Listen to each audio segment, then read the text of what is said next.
খড়গড় দুর্গা ধামের শ্রীযুক্ত সঞ্জয় শাস্ত্রীজি মহারাজকে আমরা গঙ্গাসাগরের মহারাজকে পেয়েছি। আমরা তাদের যে অমূল্য সময় নষ্ট করে আজ আমাদের এই ছোট্ট অনুষ্ঠানে এসেছেন, আমাদের বেলডাঙ্গাবাসীর তরফ থেকে, মন্দির কর্তৃপক্ষের তরফ থেকে তাদেরকে অসংখ্য অসংখ্য ধন্যবাদ প্রণাম জানাই।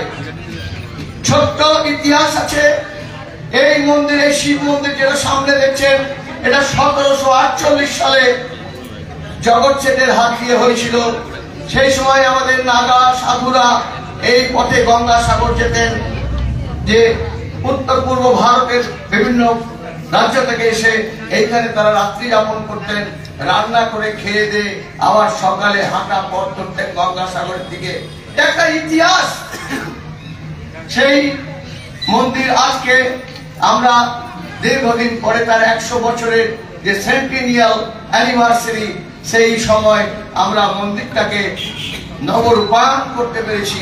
নবরূপায়ণ হিসেবে আপনাদের সামনে এটা ভগবানের অসীম অনুকম্পা, দান আমাদের প্রতি, তাদের আশীর্বাদ ছাড়া এটা কখনই পেরে উঠতাম না। বেলডাঙ্গার সমস্ত মানুষ এই যে 1.5 বছর ধরে কাজ করে, কারণ জানেন এখানে বিভিন্ন রকম পুরনো দেওয়াল, সেইগুলো ভেঙে অনেক নিচে পর্যন্ত আমরা তুলে সেগুলো নতুন করে হল করেছি, শিব মন্দিরকে নতুন রূপ দিয়েছি। এটা সকলের সাহায্য ছাড়া সম্ভব হতো না। আমাদের সম্মানীয় অতিথি, প্রধান অতিথি শ্রী শুভেন্দু অধিকারী মহাশয় কালকে দিল্লিতে ছিলেন, আজকে তিনি লালবাগে মিটিং করেছেন। এখানে এলেন, আবার এক্ষুনি এখান থেকে তিনি মালদা বেরিয়ে যাবেন। তিনি আমাদেরকে আর সময় দিতে পারবেন না, কিন্তু যেটুকু দিয়েছেন আমরা কৃতজ্ঞ তার কাছে। ভবিষ্যতে তিনি আমাদের কাছে এইভাবে আসবেন, আমাদের মনোবল বাড়াবেন, এই আশা আমি রাখি। এবং আমরা যেহেতু উনি বেরিয়ে যাবেন মালদায়, তার কালকে সভা আছে, সেই জন্য তাকে প্রথমে বলার জন্য অনুরোধ করব। এবং তিনি যে ভাষণ দেবেন, সেই ভাষণ দেওয়ার পর আপনারা কেউ যাবেন না, সব স্বামীজি আপনাদের সামনে তাদের বক্তব্য উপস্থাপিত করবেন।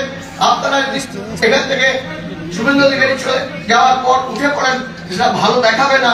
এইটুকু আমি বেলডাঙ্গার একটা ছেলে হিসেবে আপনাদের কাছে, আপনাদের কাছে অনুরোধ, আপনারা বসে থাকবেন এবং সব শেষে মন্দিরে আজকে প্রসাদ বিতরণ হবে, সেটা নিয়ে আপনারা যাবেন, এই আশা রাখি। সবাইকে আমার প্রণাম, ধন্যবাদ।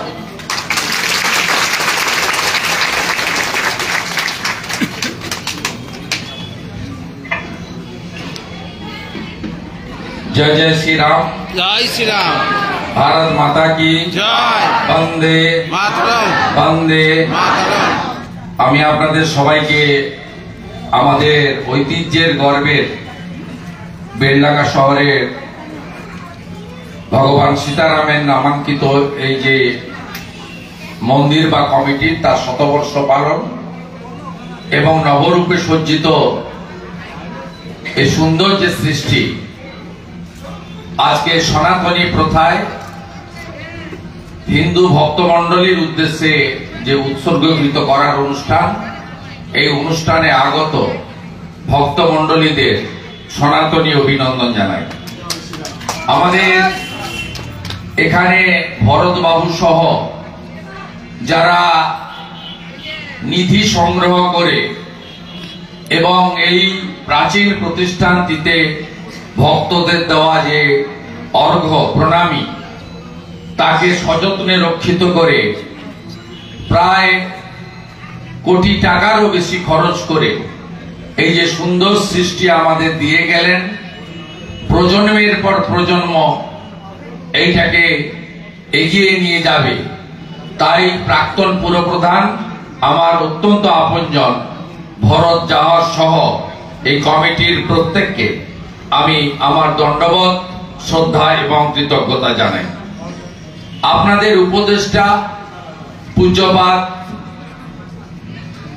স্বামী প্রদীপ্তানন্দজি মহারাজ, কার্তিক মহারাজ এখানে আছেন, যিনি আজকে ভারত সেবাশ্রম বা বেলডাঙ্গা আশ্রমের মধ্যে সীমাবদ্ধ নন, যিনি ইতিমধ্যে 23 সালে লক্ষকণ্ঠে গীতা পাঠ কলকাতার ব্রিগেডে এবং লক্ষকণ্ঠে গীতা পাঠ শিলিগুড়ি উত্তরবঙ্গে সাফল্যের সঙ্গে তার সাথীদের নিয়ে অনুষ্ঠান করে বাংলায় হিন্দু সনাতনীদের জাগরণ, গীতার মাহাত্ম্য, গীতা পড়ার অভ্যাস এবং গীতার যে অমোঘ বাণী ধর্ম রক্ষতি রক্ষিত, তিনি এইটা জাগরণ ঘটিয়েছেন। আমি কার্তিক মহারাজকে আমার প্রণাম নিবেদন করি। এখানে বিশেষ অতিথি হিসেবে শ্রী শ্রীমৎ নরহরি দাস ব্রহ্মচারী সেক্রেটারি দহপাড়ার জগৎবন্ধু ধাম থেকে এসেছেন। আমি প্রভুকে আমার প্রণাম নিবেদন করি। এছাড়াও আচার্য সঞ্জয় শাস্ত্রী মহারাজ আছেন এবং অন্যান্য সন্ত সমাজ এবং নানা হিতৈষী বিদগ্ধ ব্যক্তি মন্ডলী রয়েছেন। সাগর থেকে আসা আমাদের পূজ্যপাদ মহারাজ এখানে এসেছেন এবং আমি খানিকটা পথ আমাদের কর্মসূচির বাইরেই ভারত সেবাশ্রম সঙ্গে স্বামী প্রণবানন্দ মহারাজকে প্রণাম করে জনজাতি শিক্ষার্থীদের সঙ্গে মিলিত হয়ে পদব্রজে এখানে এসেছি। অনেক মহারাজ সন্ত তারা এখানে এসেছেন। মূল কালকে সকালবেলা যে কলস যাত্রা হবে সেটা বর্ণময়, বর্ণাঢ্য, মর্যাদা এবং ঐতিহ্যের সঙ্গে এই কর্মসূচি কালকে হবে, তার প্রস্তুতিতে তারা সবাই এসে গেছেন। আমি সকলকে যথাযথ অভিনন্দন জানিয়ে শুধু একটা কথাই বলবো, আমাদের সনাতন ধর্ম হাজার হাজার বছরের অতি প্রাচীন একটি ধর্ম। এই ধর্মকে আমাদের রক্ষা করার কাজটা করতে হবে। অনেক কিছু পাওয়ার আনন্দ থাকবে, অনেক কিছু না পাওয়ার যন্ত্রণা থাকবে, কিন্তু ধর্মের সঙ্গে বিশ্বাসঘাতকতা বা বেঈমানি কেউ করবেন না। আর একটি কথা আমি বলবো যে আমাদের সনাতনীদের একমাত্র আশ্রয়স্থল হলো ভারতবর্ষ। অন্যান্য ধর্ম যারা পালন করেন তাদের বহু দেশ রয়েছে, সকলের অনেক দেশ রয়েছে, মাল্টিপল নাম্বার অফ দেশ রয়েছে, কিন্তু আমাদের যাওয়ার কোনো জায়গা নেই।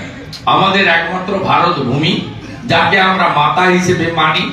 স্বামী বিবেকানন্দ যাকে দেবী হিসেবে আরাধনা করতেন, সেই ভারতকে, জাতীয়তাবাদ, রাষ্ট্রবাদ, দেশপ্রেমকে শক্তিশালী কাজের মধ্য দিয়ে সনাতনীরা আমরা ঐক্যবদ্ধ থাকব। আমরা জাত পাত মত পথ পন্থ নানাভাবে বিভক্ত থাকি। আমি নিশ্চয়ই ব্রাহ্মণ ক্ষত্রিয় বৈশ্য শূদ্র আমি আমাদের পরিচিতিকে উঠিয়ে দিতে বলবো না, কিন্তু আমি বলবো সবার উপরে যে সনাতন সত্য, আমাদের প্রথম পরিচয় সনাতনী এবং ভারতীয়, এটা যেন আমরা রক্ষা করি এবং আমরা সবাই যেন আমাদের সমাজ এবং আমাদের ধর্মের হিতের পক্ষে কাজ করি। একটা কথা আছে, जो सनातन के लिए काम करेगा वो देश में राज करेगा। এই যে বাক্যটি, এটা যেন আমরা রক্ষা করতে পারি। আমাদের দুরাবস্থা যেন বাংলাদেশে হিন্দুদের মতো না হয়। 600 মন্দির ভেঙেছে, আমাদের চিন্ময় কৃষ্ণ প্রভুকে বৈষ্ণব যিনি প্রসাদ খান ঠাকুরকে দিয়ে, রাধা মাধবকে দিয়ে, তার মতো করুণ অবস্থা যেন আমাদের কোন মন্ত্র মহারাজকে না হয়। আমাদের এই গেরুয়া বসন পরা, সন্ন্যাস গ্রহণ করা, গৃহস্থ জীবন থেকে সরে আসা, যে বেলডাঙ্গাতে একাধিক বিদ্যালয় হসপিটালে যিনি প্রতিষ্ঠাতা, তাকে যদি আজকে সন্ত্রাসবাদী আখ্যা দেওয়া হয় কার্তিক মহারাজকে, এর থেকে বেদনার জায়গা আর কিছু হতে পারে না। তাই আমাদের দরকার আমাদের সন্ত সমাজ, আমাদের মঠ, আমাদের সমস্ত আস্থার জায়গা, আমাদের সতীপীঠ, আমাদের চারধাম সবকে রক্ষা করে গীতা, বেদ, উপনিষদ, রামায়ণ, মহাভারত একে বাড়িতে বাড়িতে পৌঁছে দিয়ে জাগরণের কাজটা ঘটানো, এটাই আমাদের প্রার্থনা হওয়া উচিত। এবং আমি অত্যন্ত খুশি আনন্দিত হিন্দু হিসেবে যে 3 লক্ষের বেশি সনাতনীর আত্মবলিদানের মধ্য দিয়ে আমাদের যে রাম জন্মভূমি আমাদের হাতের বাইরে গেছিল, ভারতবর্ষের সুপ্রিম কোর্টের হস্তক্ষেপে প্রধানমন্ত্রীর বিশেষ উদ্যোগে আমরা 500 বছরের স্বপ্ন পূরণ করে অযোধ্যায় রামলালা গর্ভগৃহে আমাদের ঠাকুরের প্রাণ প্রতিষ্ঠা করতে পেরেছি। এটা আমাদের কাছে আমাদের জীবদ্দশায় সবচেয়ে বড় প্রাপ্তি। তাই এইরকম একটা সময়ে রাম জন্মভূমির যে বর্ষপূর্তি আমরা কয়েকদিন আগে দেখলাম, পঞ্জিকা শাস্ত্র কোথাও পাবেন না যে 22শে জানুয়ারি রাম পুজো। সনাতনীদের এত জাগরণ ঘটেছে, অলিখিত ভাবে 22শে জানুয়ারি রামনবমীর আগে আরেকটি রাম পুজো গোটা দেশে গোটা বাংলায় করে দিয়েছে। এটাই হলো আসল জাগরণ। আর একটি সুযোগ সামনে এসেছে, হাত ছাড়া করবেন না।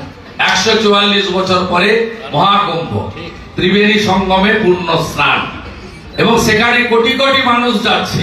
আর লক্ষ লক্ষ বাঙালি হিন্দু বা আমাদের পশ্চিমবাংলার যারা বাঙালি বলুন অবাঙালি বলুন সবাই যাচ্ছে। আমাদের মধ্যে বাঙালি অবাঙালি কেউ কেউ প্রাচীর তোলার চেষ্টা করেন, এটা আমরা ভেঙে ফেলবো। আমাদের সকলের পরিচয় হোক আমরা হিন্দু, আমরা সনাতনী, যা স্বামী বিবেকানন্দ বলে গেছেন, গর্ব করে বলো আমি হিন্দু। আমি সকলকে ধন্যবাদ জানিয়ে আমি অনেকক্ষণ এসেছি। বেলডাঙ্গা আশ্রম আমার ঠিকানা, সেখানে ছিলাম, সেখান থেকে আপনাদের মধ্যে এসেছি। আরতি করার সুযোগ দেওয়া হয়েছে আমাকে, প্রদীপ জ্বালানোর সুযোগ দেওয়া হয়েছে, পুষ্পার্ঘ্য নিবেদন হয়েছে, এবং এখানে অতি প্রাচীন 275 বছর বললেন আমাকে এখানকার বর্তমান কর্তৃপক্ষ, শিবালয় মন্দির, শিবলিঙ্গ, তার দর্শনের একটা পরম প্রাপ্তি আমার আজকের দিনে ঘটলো। আর বজরংবলীকেও প্রণাম করলাম। সবাই ভালো থাকবেন। आप सबके प्रति मेरा दिल से मैं आभार प्रकट करता हूँ। ये जो आपका जो भव्य मंदिर नया रूप से तैयार हुआ है, इसको और भी समृद्धि बनाना चाहिए। और मैं भी एक हिंदू होने के नाते कुछ नीति भेजूंगा, वो स्वीकार कर लेना। मंदिर का बहुत काम बाकी है, वो पूरा करना चाहिए। আপনাদের আরেকটা কথা শুনে রাখা ভালো, আমাদের হিন্দুদের কোনো মন্দির সরকারি টাকায় হয় না। এই যে রাম মন্দির তৈরি হয়েছে, গোটা পৃথিবীর হিন্দুরা 3.5 কোটি টাকা দিয়েছে, খরচ হয়েছে 2200 কোটি। কোন সরকারের টাকা নেই। আমরা হিন্দুরা আমাদের হিন্দুদের প্রতিষ্ঠান গড়ার ক্ষেত্রে হিন্দুদের বৈধভাবে আয়ের অর্জিত টাকার নিধি দিয়েই আমরা বানাই। তাই এটাও আপনারা বানিয়েছেন, এটা সকলের জেনে রাখা দরকার আছে। সবাই ভালো থাকবেন এবং হিন্দুরা এক থাকবেন। बांटेंगे तो काटेंगे, एक रहेंगे तो अनेक रहेंगे, सेफ रहेंगे। जय श्री राम, जय जय श्री राम। भारत माता की जय, भारत माता की जय, भारत माता की जय, भारत माता की जय। আপনারা কেউ উঠবেন না, আপনারা দয়া করে কেউ উঠবেন না। আমাদের সকলের কাছে আমরা অনুরোধ রাখবো, আপনারা কেউ দয়া করে